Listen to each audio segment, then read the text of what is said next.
Like share subscribe आप कर देंगे, ये सब कहने की जरूरत नहीं है। पीडीएफ इसका मिल जाएगा विद आंसर्स टेलीग्राम चैनल पर। फर्स्ट क्वेश्चन से शुरू करते हैं, अच्छे क्वेश्चंस आपको मिलेंगे, मजा आएगा। और बहुत सारे ऐसे कॉन्सेप्ट्स हैं जिनको हम इग्नोर कर देते हैं, जैसे प्री ऑपरेशनल स्टेज की 2 सब स्टेजेस होती हैं, उनसे भी अगर क्वेश्चन बनेगा तो कैसे बन सकता है ना। और बन चुका है प्रीवियसली, ऐसा नहीं है कि कभी नहीं आया उनसे क्वेश्चन, तो वो सब भी समझेंगे। क्वेश्चन नंबर 1 है असर्शन रीजनिंग, कथन और कारण। आजकल ये नया तरीका है, सब जगह पूछा जाने लगा है लगभग हर एग्जाम में। असर्शन क्या है? अकॉर्डिंग टू पियाजे, child of age 4 years learns their primary language by their cognitive approach.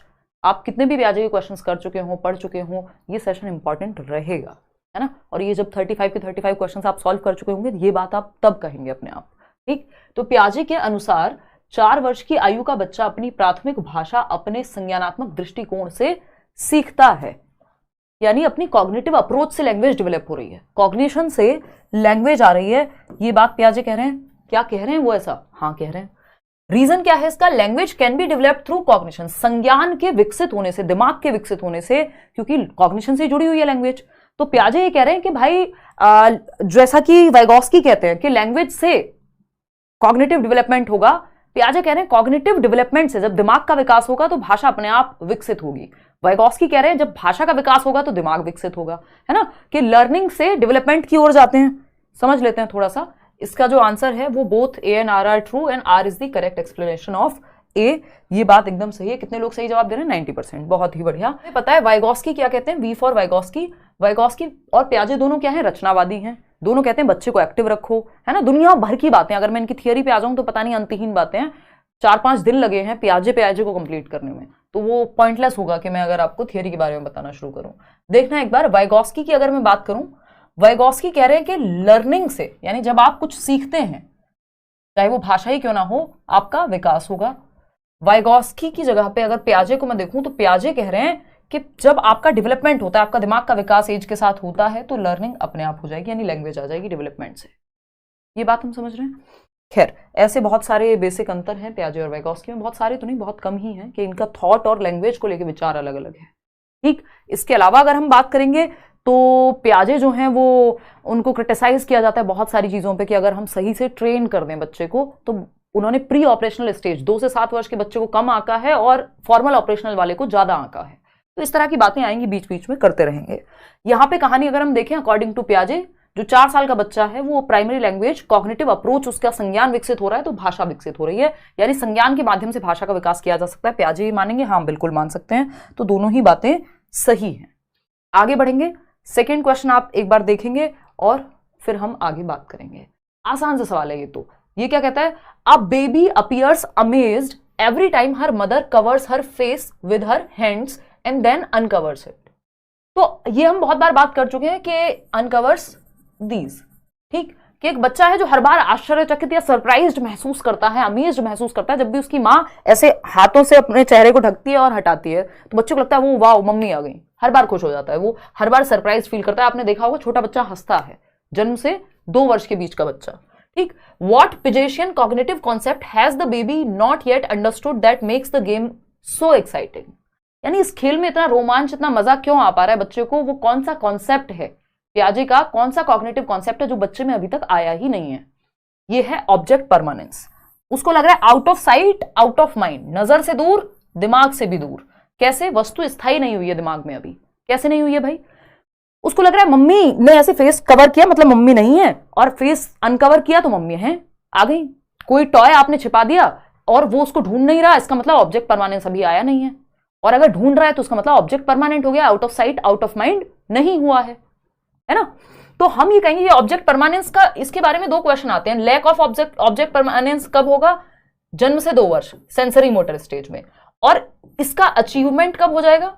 तो इसी स्टेज के अंत तक आते आते सेंसरी मोटर यानी संवेदी गामक जो पहली अवस्था है पियाजे की, SPCF, sensory motor, pre operational, concrete operational और फॉर्मल ऑपरेशनल, एसपीसीएफ, पूरी पियाजे की थियरी आपकी रिवाइज हो जाएगी बहुत अच्छे से क्वेश्चंस के माध्यम से, ठीक। तो ऑब्जेक्ट परमानेंस की वजह से वस्तु स्थायी नहीं हुई है अभी बच्चे के दिमाग में, यानी बच्चा जन्म से 2 वर्ष के बीच में ही है, और यही एकमात्र ऐसी अवस्था है जिसमें वस्तु स्थायित्व की कमी भी है और इसी के एंड में अचीव भी हो जाएगा, ठीक, सीरिएशन होता है सीरीज में लगाना, छोटे से बड़ा, बड़े से छोटा, असेंडिंग डिसेंडिंग ऑर्डर में लगाना। कंजर्वेशन एक बड़ा सा कॉन्सेप्ट है जिसको हम समझेंगे अभी।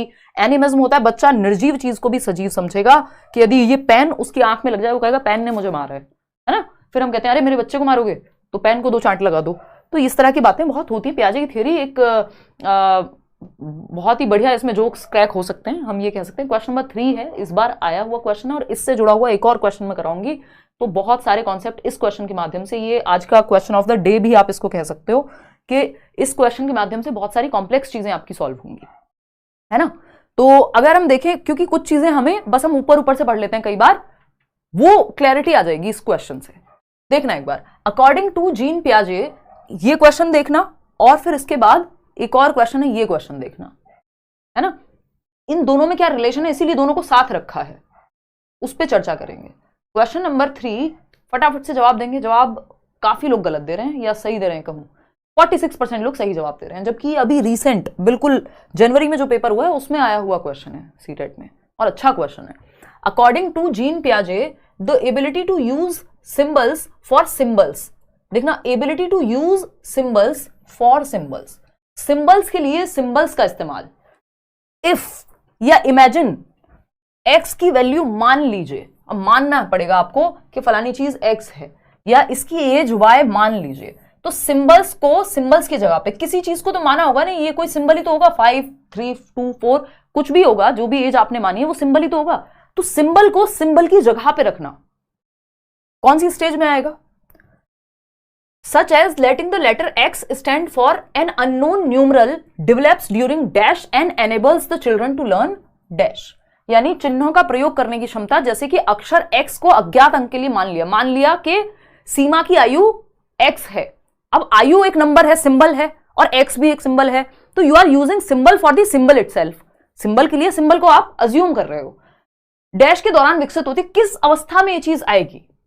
देखिए, सिंबल्स को यूज करना बच्चा सीखता है प्री ऑपरेशनल स्टेज में, इसलिए कई लोग इस क्वेश्चन में कंफ्यूज हो रहे होंगे, बशर्ते ये पूछा जा चुका है फिर भी, है ना। 30% लोग हैं जो जवाब दे रहे हैं, सिर्फ 42% लोग सही जवाब दे रहे हैं, बाकी तो जो आपके 58% लोग हैं वो गलत ही जवाब दे रहे हैं अभी भी, है ना। 30% लोगों को लग रहा है कि ये जो है आंसर इसका कॉन्क्रीट ऑपरेशनल होना चाहिए, जो कि सेंस ही नहीं बनाता। एक बार को प्री ऑपरेशनल लिखा होता तो मैं सोचती भी चलो आप कंफ्यूज हो गए होंगे, है ना। सिंबल्स को सिंबल्स की जगह पे यूज कर पाना फॉर्मल ऑपरेशनल स्टेज है, एल्जेब्रा और कैलकुलस सीखने में मदद होती है इससे।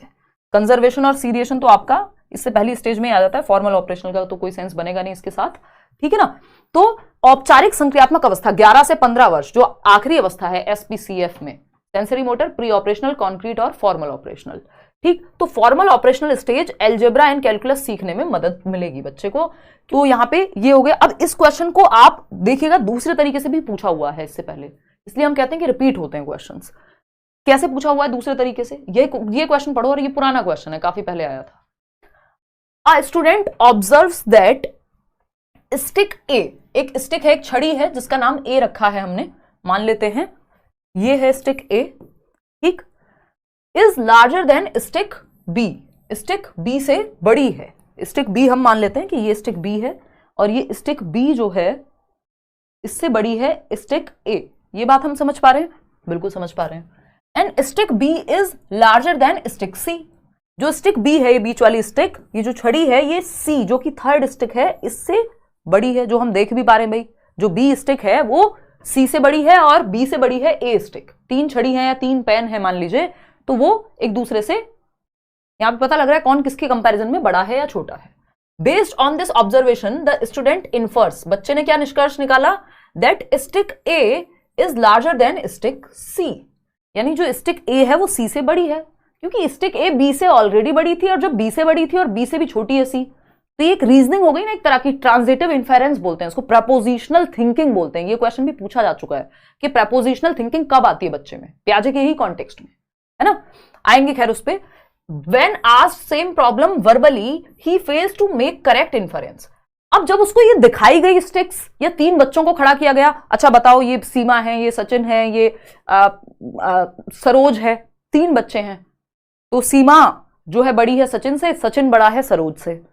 अब वो तीनों बच्चों को दिखाया गया, बच्चे ने बता दिया फटाक से कि सीमा सबसे बड़ी है।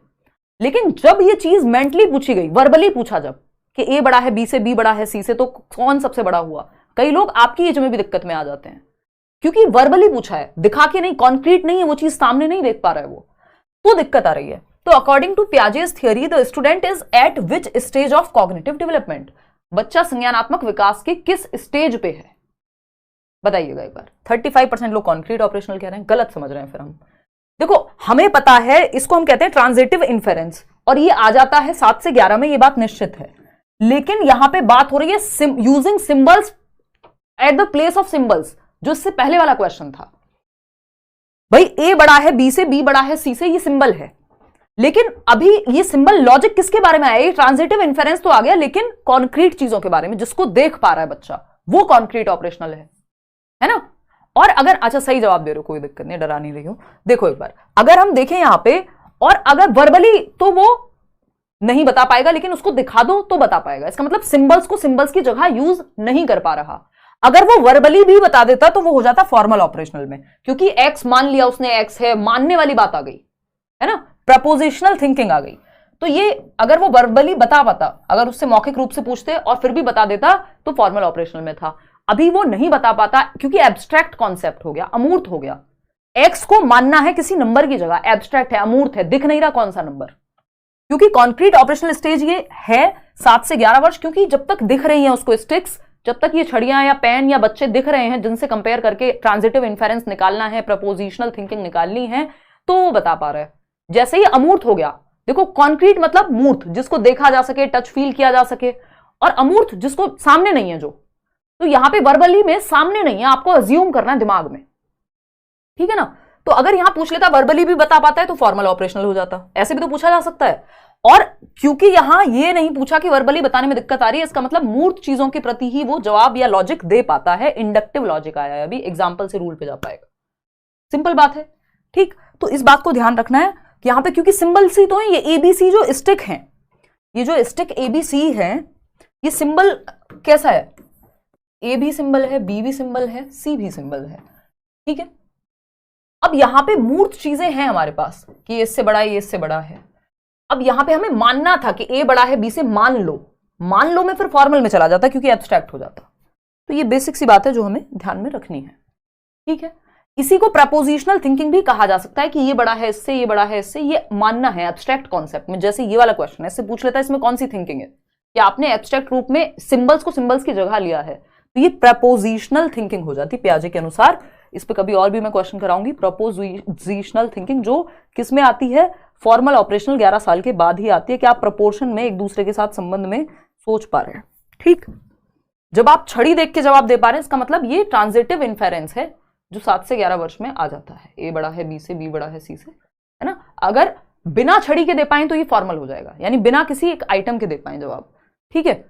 देखिएगा, as per Jean Piaget's theory, Jean पियाजे की थियरी के अनुसार कॉग्निटिव डेवलपमेंट की जो उन्होंने बात की है, which of the following ability distinguishes concrete operational thinking from pre operational thinking.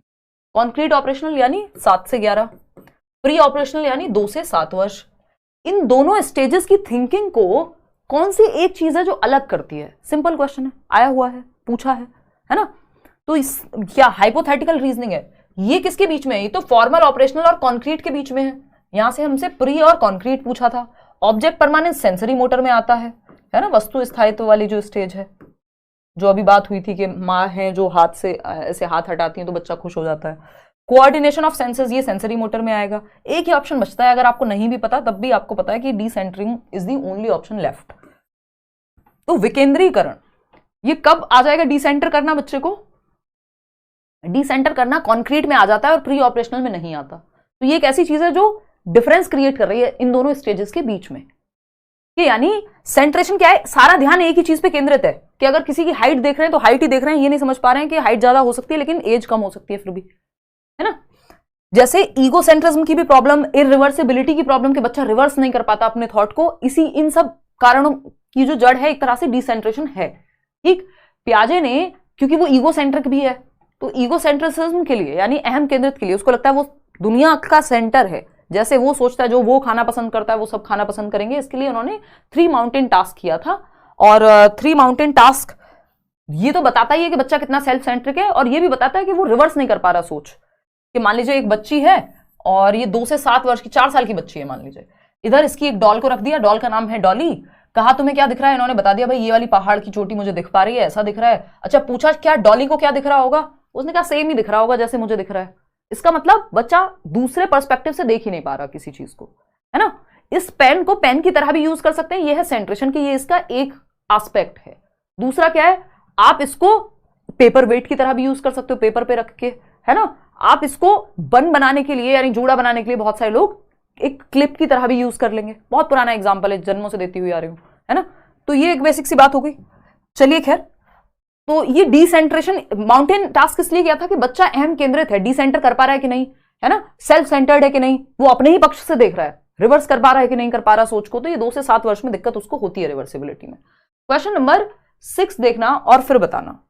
The major proposition of Jean Piaget's theory, Jean पियाजे के सिद्धांत का प्रमुख प्रतिपादन क्या है कि बच्चों की थिंकिंग सुपीरियर होती है। उन्होंने क्या प्रूव करने की कोशिश की है, ये पूछा है। Children's thinking is superior to adults, यानी अडल्ट्स से यानी वयस्कों से, बड़ों से जो सोच है बच्चों की वो ज्यादा बेहतर होती है, ये कहा है उन्होंने। Children's thinking is quantitatively different from adults, यानी मात्रा में अलग होती है, बच्चे कम सोचते हैं, बड़े ज्यादा सोचते हैं, ऐसा कुछ होता है। ये children's thinking is qualitatively different from adults, बच्चों की का जो चिंतन है वो वयस्कों से गुणात्मक रूप से भिन्न है। मतलब क्वालिटी में अंतर है, गुणात्मकता में अंतर है ना। कि एक चीज, एक पेन है, जो पेन छोड़ दो कोई और एग्जांपल लो अच्छा सा, है ना। वो कहा जाता है ना कि एक बॉटल है मान लीजिए, है ना, बहुत ही खराब सी प्लास्टिक कह लीजिए, या प्लास्टिक या जिस भी मटेरियल की बनी हुई है, और वो आती है 7 रुपीज की, आती नहीं है आज की दुनिया में बट मान लिया। दूसरी बॉटल है जो 70 रुपए की आती है, ठीक। वो कह रहा है देखो अमाउंट में तो अंतर हो ना हो, क्वालिटी में जरूर है, मतलब गुणात्मकता में अंतर है, ठीक। देखेंगे किस में अंतर है। Children's thinking is inferior to adults, देखिए पियाजे ना तो ये कह रहे हैं कि बच्चे बहुत सुपीरियर हैं बड़ों से, या बच्चे बिल्कुल बड़ों का मिनिएचर अडल्ट हैं, छोटा ही रूप है, इंफीरियर हैं, कम है, ज्यादा है, इसकी बात पियाजे नहीं कर रहे, कंपैरिजन में नहीं लगे हुए। वो सिंपल बात बता रहे हैं, जो कि 74% लोग सही दे पा रहे हैं जवाब, कि बच्चों की जो सोच है, चिंतन है, वो वयस्कों से गुणात्मक रूप से भिन्न है, क्वालिटेटिवली डिफरेंट है, क्वालिटी में अंतर है, मटेरियल की क्वालिटी में अंतर है। क्वांटिटी लगभग सेम ही है, या क्वांटिटी में अंतर नहीं है। आप सोच रहे हैं 50 बातें दिन में, बच्चा भी सोच रहा है 50 बातें दिन में, दिमाग में विचार उसके भी आते हैं। लेकिन आप सोच रहे हैं ब्रेकअप के बारे में, आप सोच रहे हैं नौकरी के बारे में, आप सोच रहे हैं माँ बाप बूढ़े हो रहे हैं, बच्चा क्या सोच रहा है, यार ये वाला खिलौना नहीं दिलवाया आज इन्होंने, है ना, मुझे तो वो वाली चीज खानी थी आज, है ना, मम्मी मुझे वो वाला बैग नहीं दिलवाया। क्वालिटी में अंतर है, गुणात्मकता में अंतर है। सोच आप भी रहे, एक अडल्ट भी सोच रहा है और एक चाइल्ड भी सोचता है, ऐसा नहीं है कि वो थिंकर नहीं है, बल्कि पियाजे ने इस चीज को क्लियर किया कि बच्चे भी सोच सकते हैं, वो भी खाली बर्तन नहीं है, उनके अंदर भी प्रीसेट एग्जिस्टिंग स्कीमाज हैं, जो शुरुआत में तो सिर्फ सर्वाइवल के लिए काम आते हैं, कि बच्चे को जो रिफ्लेक्स के रूप में काम करते हैं, सकिंग, चूसना, पकड़ना, ग्रास्पिंग, इसी तरह के बेसिक रिफ्लेक्सेस होते हैं जो सर्वाइवल स्कीमा के रूप में काम करते हैं। बहुत सारी चीजें हम बाद में सीखते हैं। तो अडल्ट से क्वालिटी में अंतर है। कैसे अंतर है? क्वालिटी में, मात्रात्मकता में नहीं। अमाउंट सेम है, ये भी क्वेश्चन पूछ लेता है कि अडल्ट से अमाउंट सेम है, किसमें अंतर है? काइंड में डिफरेंस है, प्रकार अलग है, बच्चों के सोचने का प्रकार अलग है, बड़ों का अलग है। अमाउंट सेम है, क्वांटिटी सेम है, क्वांटिटी में अंतर नहीं है, क्वांटिटेटिवली डिफरेंट नहीं है, या अमाउंट में अलग नहीं है। बच्चा भी सोचता है, आप भी सोचते हैं 50 बातें, लेकिन आप जो सोचते हैं उससे अलग है, क्वालिटी अलग है। इंफीरियर और सुपीरियर नहीं है, बस अलग सोचता है बच्चा। वो भी ज्ञान का सृजन कर रहा है, अपने अनुभव के आधार पे, अपने एक्सपीरियंस के बेसिस पे वो नॉलेज को कंस्ट्रक्ट कर रहा है, और आप भी कर रहे हैं। बस क्वालिटी का अंतर है, गुणात्मकता का अंतर है, प्रकार का अंतर है, अमाउंट का नहीं है, क्वांटिटी का नहीं है। इस बात को ध्यान में रखना, कई बार क्वेश्चन आ चुका है अलग अलग भाषाओं में, कभी अमाउंट कभी काइंड ले आएगा, ठीक है ना। तो क्वालिटी का अंतर है। आगे बढ़ते हैं क्वेश्चन नंबर 7 पर, फटाफट से जवाब देंगे आप पोल में। According to Piaget's theory, which one out of the following will not influence one's cognitive development. पियाजे के अनुसार निम्नलिखित में से व्यक्ति के संज्ञानात्मक विकास को कौन सा एक फैक्टर है जो प्रभावित नहीं करेगा? फटाफट से बताओ, फिर हम आगे बढ़ेंगे। प्रभावित नहीं करेगा, नॉट लिखा हुआ है, नॉट वाले क्वेश्चंस, एक्सेप्ट लिखा हुआ क्वेश्चन, लीस्ट लिखा हुआ क्वेश्चन, इन क्वेश्चंस पे ध्यान एक्स्ट्रा देना होता है। ये बात हम बहुत बार कर चुके हैं ऑलरेडी, ठीक है जी। फटाफट से 42% लोग क्या कह रहे हैं? फर्स्ट ऑप्शन, जो कि है लैंग्वेज। देखते हैं आपको सिंपल बताया हुआ 4 फैक्टर्स हैं MESE, जो लोग बैच में हैं उन्हें भी पता है ये बात। MESE 4 फैक्टर हैं। मैचुरेशन यानी जिसको हेरिडिटी भी कह सकते हैं, आएंगे अभी उस पर, ठीक है। तो मैचुरेशन, एक्सपीरियंस, सोशल एक्सपीरियंस और इक्विलिब्रियम, ठीक। कौन सा एक फैक्टर नहीं है? सोशल एक्सपीरियंस है इन 4 फैक्टर्स में। 4 स्टेजेस नहीं है, ये फैक्टर्स हैं, तत्व हैं। मैचुरेशन हाँ है, एक्टिविटी एक्सपीरियंस को ही कहते हैं। लैंग्वेज नहीं है इन 4 फैक्टर्स में। ये तो कह रहे हैं कॉग्निटिव डेवलपमेंट से भाषा आ रही है, भाषा से कॉग्निटिव डेवलपमेंट नहीं हो रहा, उल्टा है। पहले क्वेश्चन पे जाइए जो आज कराया था, यानी लैंग्वेज से, भाषा के विकास से, मतलब संज्ञान के विकास से, दिमाग के विकास से। दिमाग क्या है इसमें? Thinking, reasoning, problem solving, language, ये सब विकसित होगा। दिमाग का विकास होगा एज के साथ, भाषा अपने आप आएगी, भाषा का विकास होगा, है ना। तो इन्होंने 4 फैक्टर्स की बात की है, जिसमें ये तीनों तो हैं लेकिन लैंग्वेज नहीं है। इनकी 4 तो स्टेजेस हैं, ये फटाफट से समझ लेते हैं, 1 मिनट लगेगा, फिर आगे दिक्कत नहीं आएगी आगे के क्वेश्चंस में। देखो 4 फैक्टर्स हैं MESE, सिंपल शॉर्ट फॉर्म के थ्रू आपको याद कराया हुआ है। निमोनिक है, टेक्निक है याद करने की, ठीक। MESE बोले तो मैचुरेशन, प्याजे हेरिडिटी को बहुत महत्व देते हैं, यानी परिपक्वता। परिपक्वता किससे रिलेटेड होती है? हेरिडिटी से। यानी आपकी आनुवांशिक क्षमता के कारण समय के साथ जो आपकी क्षमताएं बाहर निकल के आएंगी, उसको मैचुरेशन कहते हैं। कि आपके अंदर क्षमता थी इसलिए आपके पक्के दांत निकल के आए, आपने थोड़ी निकाले खुद से, ठीक। फिर क्या है? एक्सपीरियंस, यानी बच्चा अनुभव लेगा। इस अनुभव लेने का दूसरा नाम क्या हो सकता है? एक्टिविटी करना। बच्चा सक्रियता करेगा, एक्टिविटी करेगा एनवायरमेंट के साथ। लिटिल साइंटिस्ट है, नन्हा वैज्ञानिक है, पियाजे ने पहली बार कहा। डेवलपमेंटल साइकोलॉजी, विकासात्मक मनोविज्ञान के जनक हैं पियाजे एक तरह से, ठीक। सोशल एक्सपीरियंस इन्होंने बहुत ज्यादा महत्व नहीं दिया वाइगॉस्की के कंपैरिजन में समाज और कल्चर को, बट फिर भी इन्होंने कहा है कि जो वो समाज में या दुनिया में एक्सपीरियंस ले रहा है वो भी महत्वपूर्ण है। फिर है इक्विलिब्रेशन। इक्विलिब्रेशन यानी संतुलन, जो दिमाग में है और दुनिया में है वो बैलेंस में हो। ये बना ही इक्वालिटी से है ना। तो इक्विलिब्रेशन की जब हम बात करें यानी संतुलन, इसके अंदर आ जाता है फिर वो पूरी कहानी आपकी अडेप्टेशन और ऑर्गेनाइजेशन की। अडेप्टेशन में एसिमिलेशन और एकोमोडेशन आ जाते हैं, ये थियरी पढ़ चुके हैं हम already.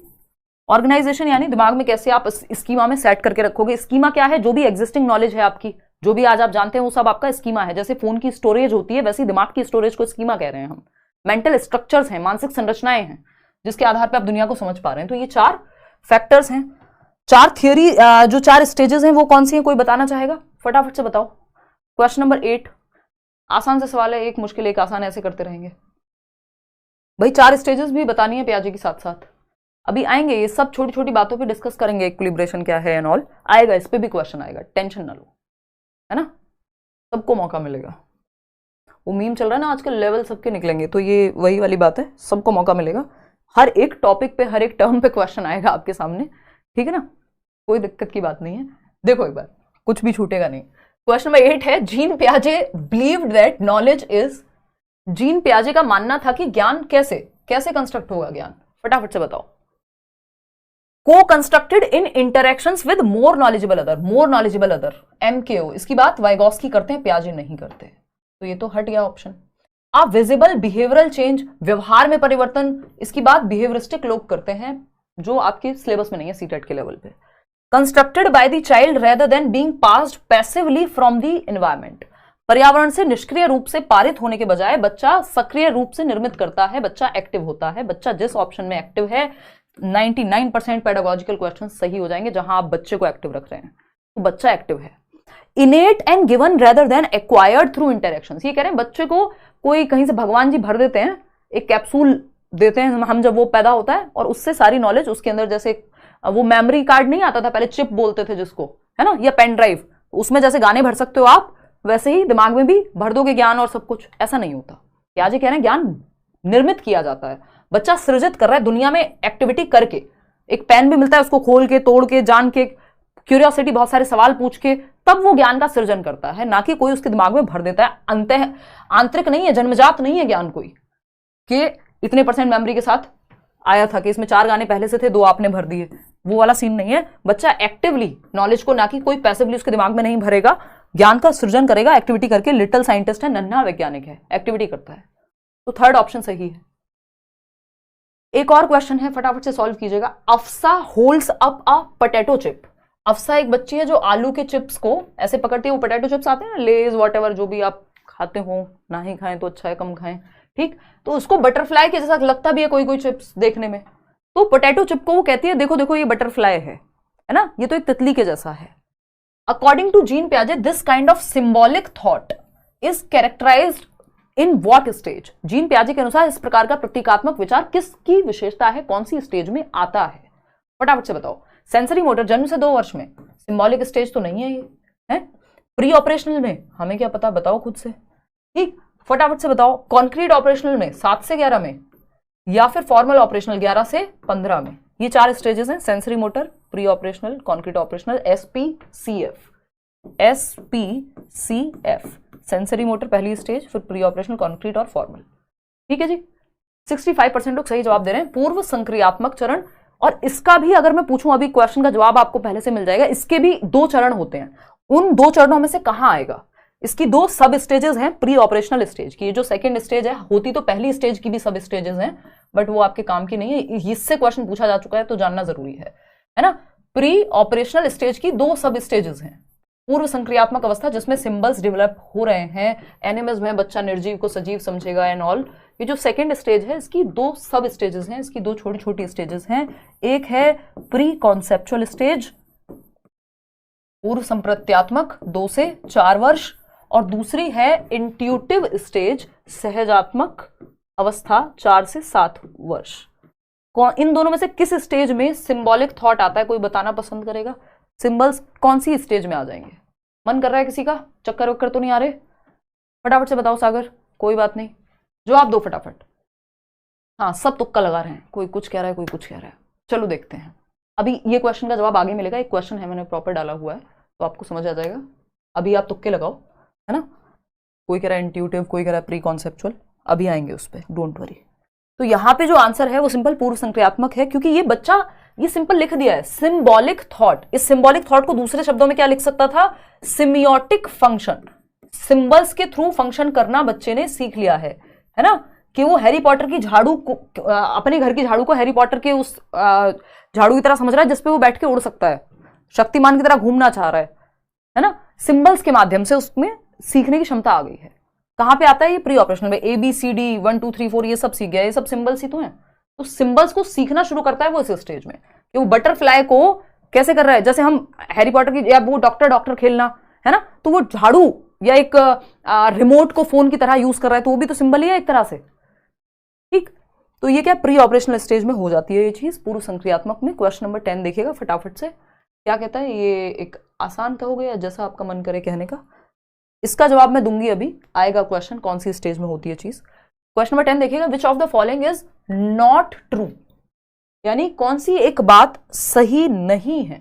Which of the following is not true about constructivist learning theories, रचनावादी शिक्षण सिद्धांतों के बारे में कौन सी एक बात सत्य नहीं है। रेफरल कोड करियरविल पे CW20 है, आई थिंक करियरविल 20, जो वेबसाइट पे आप लगाएंगे तो 20% डिस्काउंट, वहां लिखा हुआ भी होगा, एक बार चेक कर लेना, देखना एक बार। Third option, which of the following is not true about constructivist learning theories, रचनावादी शिक्षण। रचनावादी में पियाजे भी आते हैं, वाइगॉस्की भी आते हैं। जो रचनावादी कौन लोग? जो कहें ज्ञान की रचना की जा सकती है एक्टिवली, बच्चा एक्टिविटी करके सीख सकता है, दोनों कहते हैं, पियाजे भी वाइगॉस्की भी। पियाजे रेडिकल कंस्ट्रक्टिविस्ट हैं, वो कहते हैं इंडिपेंडेंट एक्टिविटी, हेरिडिटी, जेनेटिक्स ये इंपॉर्टेंट है, और वाइगॉस्की कह रहे हैं सोसाइटी और कल्चर इंपॉर्टेंट है। ठीक है ना। पूछा है कौन सी बात गलत है? जहां बच्चा एक्टिव नहीं है वही बात गलत है। Learners build their own knowledge and understanding, शिक्षार्थी अपना ज्ञान और समझ स्वयं बनाते हैं, सही है, बच्चा एक्टिव है। जो जहां बच्चा एक्टिव है वो तो सही है। New information is created from prior knowledge, नया ज्ञान पूर्व ज्ञान के आधार पर बनता है, बिल्कुल सही है। मैं कुछ आज नया सीख रही हूं, जो पहले सीखा है उसी के बेसिस पे तो बिल्डिंग बनेगी, नींव पे ही तो बिल्डिंग बनाएंगे, है ना। ओल्ड नॉलेज से, प्रीवियस नॉलेज से ही तो पूर्व ज्ञान से नए ज्ञान को जोड़ते हैं, नोन टू अननोन जाते हैं ना, ज्ञात से अज्ञात की ओर। The role of the teacher is the most important in the whole process, पूरी प्रक्रिया में शिक्षक की भूमिका महत्वपूर्ण होती है। हाँ, ये तो नहीं कहा रचनावादियों ने कि टीचर है ही नहीं, फैसिलिटेटर है ना, सुविधा प्रदान करने वाला है, जहां जरूरत है टीचर है वहां पे। जैसे एक माली की जरूरत होती है पौधे को, वैसे टीचर की जरूरत है बच्चे को। Learning is an active and dynamic process, यानी लर्निंग क्या है? एक एक्टिव और डायनेमिक प्रोसेस है, सीखना एक सक्रिय एवं गतिशील प्रक्रिया है, ये बात भी सही है ना। अब फटाफट से बता दीजिए कुछ गलत है भी या नहीं है, सब अपना अपना जवाब दे रहे हैं। देखिए, टीचर की भूमिका महत्वपूर्ण है, ये बात सही है, लेकिन the role of the teacher is the most important in the whole process. बच्चे का एक्टिव होना ज्यादा इंपॉर्टेंट है, टीचर का फैसिलिटेट करना इंपॉर्टेंट है ना। टीचर का फैसिलिटेटर होना इंपॉर्टेंट है। ऐसा नहीं है दिमाग में टीचर ही भर देगा सब कुछ, तो जो गलत है वही सही है, क्योंकि पूछा ही गलत था। चलिए खैर आगे बढ़ते हैं नेक्स्ट क्वेश्चन पे। क्वेश्चन नंबर 11 देखिएगा और क्वेश्चंस देखते हैं फटाफट से। क्वेश्चन नंबर 11 कहता है चाइल्ड डेवलप्स लर्निंग थ्रू, बहुत अच्छा क्वेश्चन, इसी का इंतजार था हमें, है ना। तालियां बजा दीजिए इस क्वेश्चन के लिए, जवाब दीजिएगा फटाफट से, है ना।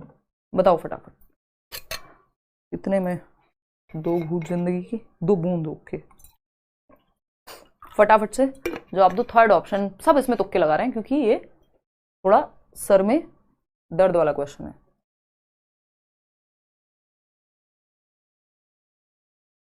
फर्स्ट पेपर की, यार फर्स्ट पेपर हो सेकंड पेपर हो 1000 रुपये फीस है, दोनों की शायद 1200-1300 है आफ्टर डिस्काउंट। देखो question number 11, child develops learning through signifiers in which sub stage of पियाजेज theory. चक्कर वक्कर तो नहीं आ रहे, सब ठीक, बहुत बढ़िया। 54% लोग 54% लोग फर्स्ट कह रहे हैं, लिख देती हूँ मैं, कहीं आप कल को मना ना कर दें कि नहीं हमने नहीं दिया था ये जवाब। 27% लोग जो हैं बी कह रहे हैं, है ना। बाकियों को तो काउंट क्या ही करें, है ना, वो तो 10% 9% ऐसी सी कहानी है। देखना अब एक बार समझते हैं, कुछ नहीं है, बस एक शब्द घुमाया है और आपके सर में दर्द हो गया। पियाजे के सिद्धांत के किस उपचरण में, नहीं सब स्टेज भी तो है, इसमें तो होना ही था।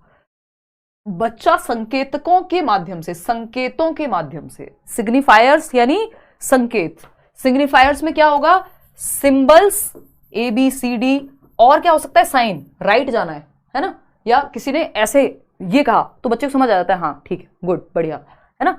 सिंबल्स, आंखें दिखाई तो डर गया, साइन ही तो है डर का कि आंखें दिखा रहा है कोई, तो सिंबल्स और साइन के माध्यम से सीखने लगता है। किस स्टेज में, आपको पता है 2 से 7 वर्ष में। सिग्निफायर्स या सिम्योटिक फंक्शन या सिंबॉलिक थॉट, बात बराबर ही है, सेम ही बात है। तो जब वो सीखने लगेगा सिग्निफायर्स के माध्यम से, कौन सी स्टेज में, सब स्टेज में, कौन सी, प्री ऑपरेशनल की। प्री ऑपरेशनल की 2 सब स्टेज बताई है मैंने आपको सिर्फ, और अभी बता चुकी हूं, तब भी आपने काफी गड़बड़ इसमें की। 2 सब स्टेजेस बताई थी, वो 2 सब स्टेजेस कौन सी थी, एक थी प्री कॉन्सेप्चुअल, दूसरी थी इंट्यूटिव। तो आपको लेना देना ही नहीं है, जब इंट्यूटिव दिया ही नहीं है तो बचा क्या ऑप्शन में, प्री कॉन्सेप्चुअल। इतनी रीजनिंग भी लगा लिया करो यार, है प्री कॉन्सेप्चुअल स्टेज, क्योंकि यहां इंट्यूटिव स्टेज है ही नहीं, और आपको पता है सिंबॉलिक थॉट आता प्री ऑपरेशनल में ही है। तो पूर्व संप्रत्यात्मक चरण 2 से 4 वर्ष में सिंबॉलिक थॉट आ जाता है बच्चे में। यहीं पे वो जो है ईगोसेंट्रिक भी है, अहम केंद्रित भी है, निर्जीव को सजीव भी समझ रहा है ना। इंट्यूटिव, अच्छा इंट्यूटिव स्टेज तो दिया हुआ था यार ऑप्शन में, मुझे लगा मैं आप लोगों के साथ ज्यादा जागती कर रही हूँ, दिया हुआ है, सही बात है, फिर तो कंफ्यूज होना बनता है ना। 4 से 7 वर्ष की अगर मैं बात करूं तो ये इंट्यूटिव स्टेज है, इसमें ईगोसेंट्रिज्म जो है वो कम होने लगता है ना। बच्चों को लगता है कि उसको बहुत सारी चीजों का पता है, कैसे पता है ये नहीं पता होता उसे, क्यों, क्योंकि इसी में वो ट्रांसडक्टिव रीजनिंग होती है जो इंट्यूटिव स्टेज है, कि उसे वो रीजन करने की कोशिश कर रहा है कि 2 अलग अलग चीजें अगर हो रही हैं, जैसे बिजली कड़की और लाइट चली गई, इलेक्ट्रिसिटी, उसको लग रहा है ये इलेक्ट्रिसिटी गई है डर की वजह से, क्योंकि बादल कड़क रहे हैं, आवाज आ रही है, 2 अनरिलेटेड इवेंट्स को जोड़ देगा, इसको ट्रांसडक्टिव थिंकिंग कहते हैं, है ना। तो वो भी यहां इंट्यूटिव स्टेज में होगा 4 से 7 में। ईगोसेंट्रिज्म कम होने लगता है, अहम केंद्रितावाद धीरे धीरे, ठीक, इस स्टेज के अंत तक जाके कहीं।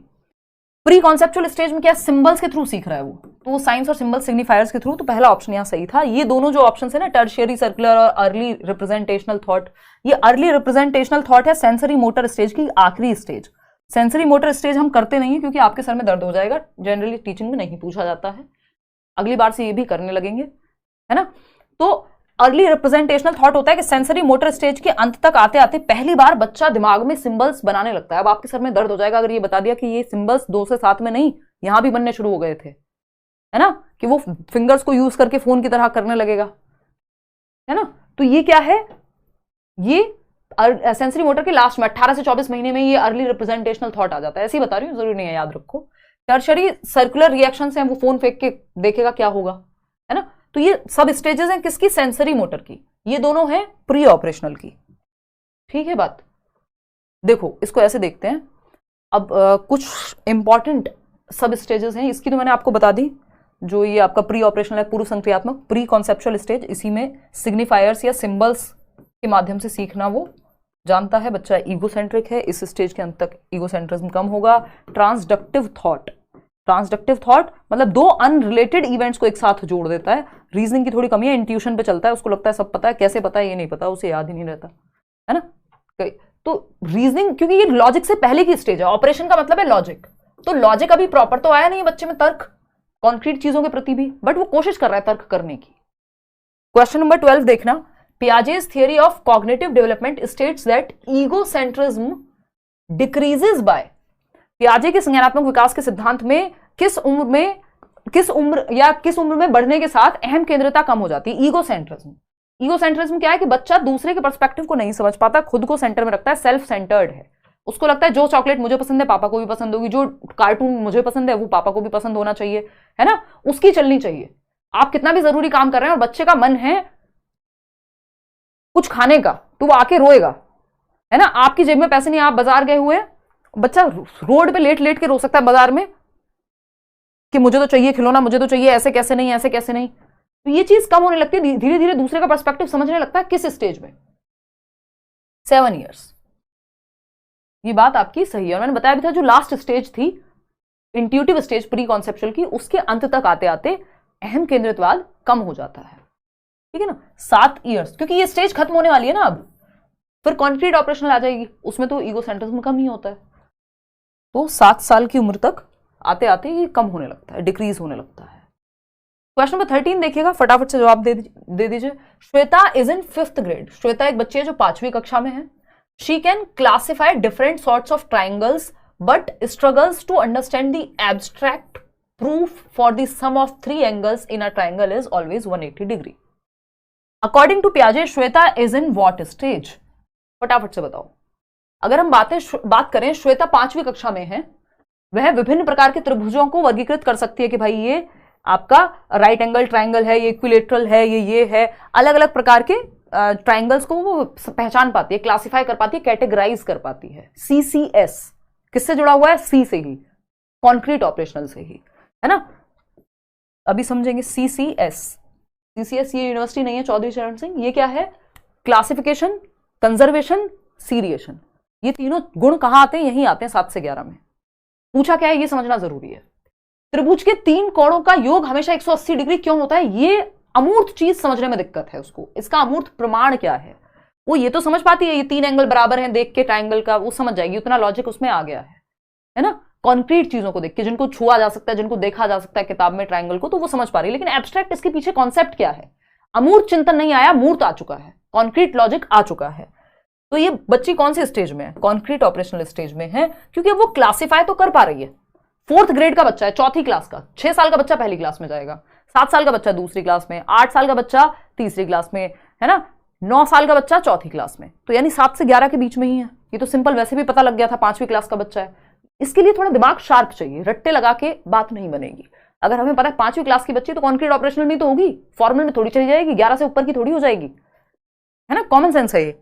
तो ये जरूरी है कि हम थोड़ा सा डीप में पढ़ेंगे, अच्छे टीचर से पढ़ेंगे तो चीजें समझ में आएंगी इस तरह से, ठीक, रटना नहीं पड़ेगा। मूर्त संक्रियात्मक चरण यानी 7 से 11 वर्ष कॉन्क्रीट ऑपरेशनल स्टेज, क्योंकि अब बच्चा क्लासिफाई कर पा रहा है कि शेप के आधार पे, साइज के आधार पे, कलर के आधार पे वर्गीकृत कर पा रहा है, क्लासेस में बांट पा रहा है। जैसे आप एक अलमीरा में लगाते हैं अपने शूज एक तरफ, या आजकल तो शूज का भी बहुत सोने से कम नहीं है ना शूज। तो एब्स्ट्रैक्ट की अगर बात होगी कि एब्स्ट्रैक्ट थिंकिंग नहीं आई है, एब्स्ट्रैक्ट थिंकिंग कहाँ आती है? यहाँ आती है फॉर्मल ऑपरेशनल में। अमूर्त चिंतन फॉर्मल ऑपरेशनल में आता है, और जिसकी कमी है तो इससे पहले वाली स्टेज है। क्वेश्चन नंबर 14 देखिएगा, फटाफट से जवाब दीजिएगा। A child thinks that because he wants to eat chocolate, एक बच्चा है जो चॉकलेट खाना चाहता है, तो उसको लगता है क्योंकि मैं चॉकलेट खाना चाहता हूं, his siblings and parents must want to eat it too। तो क्योंकि एक बच्चा है, कितने साल का है, कुछ लिखा हुआ है? नहीं लिखा हुआ। एक बच्चा सोचता है चूंकि वह चॉकलेट खाना चाहता है, इसलिए उसके भाई बहन और माता पिता को भी तो खानी होगी चॉकलेट। इसमें क्या बात है? दुनिया तो उसी के अराउंड घूम रही होती है ना। तो जब मुझे चॉकलेट खाने का मन है, मेरे भाई बहन, मेरे मम्मी पापा को कैसे नहीं होगा? मुझे डोरेमोन देखने का मन है, उन्हें कैसे नहीं देखना होगा? है ना। मम्मी अनुपमा कैसे देख सकती हैं जब मुझे डोरेमोन देखना है? तो है ना, दुनिया तो मेरे अराउंड घूमती है। कौन सी स्टेज है ये? क्या है ये? What type of thinking is this? कैसा विचार है, कैसा चिंतन है ये बच्चे का कि उसको लग रहा है मुझे चॉकलेट खानी है तो मेरे भाई, मेरे माँ बाप, इन सबको भी खानी होगी। है ना, आइसक्रीम खानी इनको भी खानी होगी, ये ईगो सेंट्रिक थिंकिंग है ना। बच्चा सेल्फ सेंटर्ड है, वो दूसरों के परिप्रेक्ष्य में नहीं देख पा रहा, ना वो डिसेंटर कर पाता, है ना, अहम केंद्रित, सेल्फ सेंटर्ड, आय के अराउंड घूमती है दुनिया उसके लिए। ये कोई मेटाकॉग्निटिव एब्स्ट्रैक्ट बेसिक थिंकिंग कुछ नहीं है इसमें, अमूर्त चिंतन कहाँ है। तो ये अहम केंद्रित चिंतन है कि बच्चा खुद को सेंटर में रखता है कि जैसा मैं फील करता हूं, everybody feels what I feel और एज आई फील और थिंक, जैसा मैं सोचता हूं, जैसा मैं महसूस करता हूं, मेरे भाई बहन, मेरे आसपास के सारे लोग वैसे ही करते हैं। अगर मेरा डोरेमोन को कुछ कहा गया तो मैं लड़ाई कर दूंगा। कुछ लोग होते हैं ना, अभी भी आप देखेंगे बड़े हो जाते हैं तब भी, उनकी पॉलिटिकल पार्टी जिसको वो सपोर्ट करते हैं ना, उन्हें कोई जानकारी नहीं, कुछ नहीं, कोई ज्यादा ठीक से नहीं, बस कोई नेता उन्हें पसंद है, वो अपने घर वालों से लड़ने को तैयार हो जाएंगे उस पॉलिटिकल पार्टी के लिए या उस नेता के लिए जिसका ना उन्हें कुछ अता पता। उनको लगता है सबको यही पसंद करना चाहिए। ऐसे कैसे कोई कहे हमें तो नहीं यार ये वाली पार्टी नहीं पसंद, और ये हमारे देश में बहुत है, रिलीजन और पॉलिटिक्स बहुत तगड़े तरीके से जुड़े हुए हैं। तो अगर हम बात करें तो ये बहुत बार होता है कि नहीं, अगर जो पार्टी मेरी फेवरेट है वो तुम्हारी भी होनी चाहिए, ऐसे थोड़ी होता है ना। इसका मतलब आप ईगो सेंट्रिक हैं, मतलब सेल्फ सेंट्रिक हैं। आपको लग रहा है जैसा आप फील करते हैं वैसा सबको फील करना चाहिए। तो ऐसे बहुत सारे एग्जांपल्स मिल जाएंगे डेली लाइफ में। तो ऐसा नहीं है ईगो सेंट्रिक लोग जो है 2 से 7 वर्ष में ही होते हैं, जीवन पर्यंत भी कुछ लोग हो सकते हैं। अलग अलग तरह का ईगो सेंट्रिज्म अलग अलग स्टेज में चलता है, आगे पढ़ेंगे। देखिएगा एक बार, 47% लोग फोर्थ ऑप्शन कह रहे हैं। अकॉर्डिंग टू पियाजे the imaginary audience and the personal fable both are parts of what. अच्छा सवाल है। पियाजे के अनुसार काल्पनिक दर्शक और व्यक्तिगत कल्पित कथा दोनों किस उम्र में आते हैं? जिन्होंने थियरी पढ़ी है बैच में, मैंने आपको बताया है पर्सनल फेबल क्या कहानी है, एडोलसेंट ईगो सेंट्रिज्म को याद कीजिए, दोनों उसी का पार्ट है ना। कब आती है ये? एडोलसेंस में। 53% लोग रो पीट के जवाब दे पा रहे हैं। Conservation, intuitive thought, objective intuitive knowledge, देखो बाकी तो ऑप्शन ही ऐसे थे जो बन नहीं पा रहे थे। अगर इसमें लिख दिया होता चाइल्डहुड और ये सब तो आप कंफ्यूज हो जाते। वो तो ऑप्शन आसान थे तो बचा लिया आपको, 53% लोग भी इसलिए जवाब दे पाए। किशोरावस्था,